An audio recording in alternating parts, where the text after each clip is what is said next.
When it comes to AI, people are turning to chatbots for emotional support, sometimes before talking to a loved one or friend or mental health professional. Research from Common Sense Media shows that about 1/3 of teens have used AI for advice or mental health questions. Dr. Charlotta Dennis with Priority Health is here with some tips for navigating this rapidly changing digital landscape. Dr. Dennis, thank you so much for being here with us. Yes, thanks for having me. So first, why are so many people, especially teens, turning to AI for emotional support?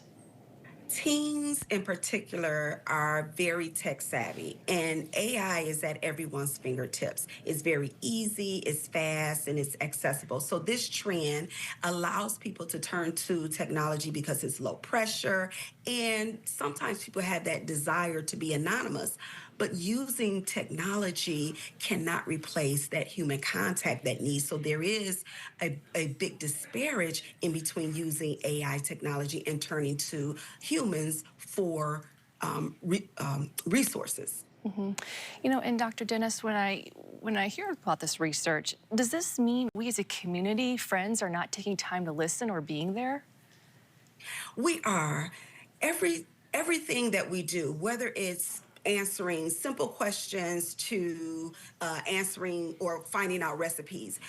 Everything is at your fingertips. So when you don't have time or when you're not sitting down and talking with people, as opposed to picking up your cell phone or if you're already on your laptop, just typing in a question rather than going to someone that you can ask questions or get support from. It's so much easier to Mhm. do things when you don't have that back and forth with someone on a personal level. So things at your fingertips seem to be easier and less volatile, if you will. Yeah, so let's talk about what are the risks of relying on AI for mental health advice or emotional support.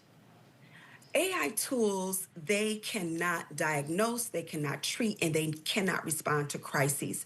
AI tools do not understand the nuances between two people. So they can't point out facial expressions. They can't point out when someone is not really having that emotional connection. So the nuances of that human interaction is taken away.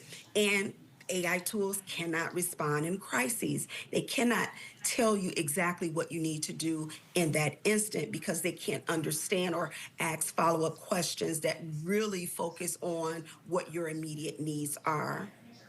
Talk more about that human connection, right? The importance of it when someone is really struggling emotionally. When someone is struggling emotionally, that human interaction can be one, it can be healing, and it also can be immediate. It can be a call to action for those that are around you and for resources to come to you. AI cannot discern that. AI cannot have those follow up questions. It cannot have those nuances. And oftentimes, it can have misinformation, and you don't have the opportunity to really get an understanding of what's true and what's not true when you're using something that's at your fingertips, as opposed to if you have questions that need further detail or further explanation. If you have someone in front of you or someone that you're talking to, it's easier to get an understanding of what the needs are.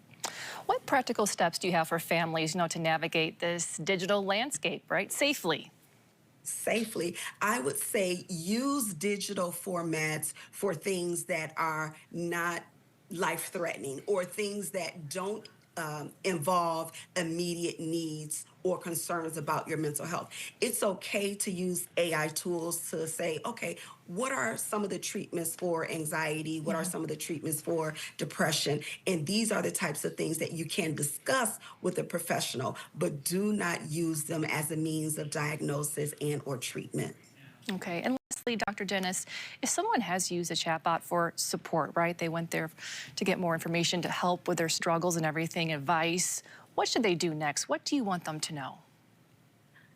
Help is available for you. Live help is available for you 24 hours a day, 7 days a week, especially in crisis situations. There are supports, live supports available. There are crisis lines. You can text 988 or you can dial 988. That is the Suicide and Crisis Lifeline. So if you are struggling, a loved one is struggling, do not turn to AI first. Make sure you turn to someone live, whether it's a family member, a friend, or a mental health professional. Dr. Dennis with Priority Health, thank you so much for being here with us. Thanks for having me.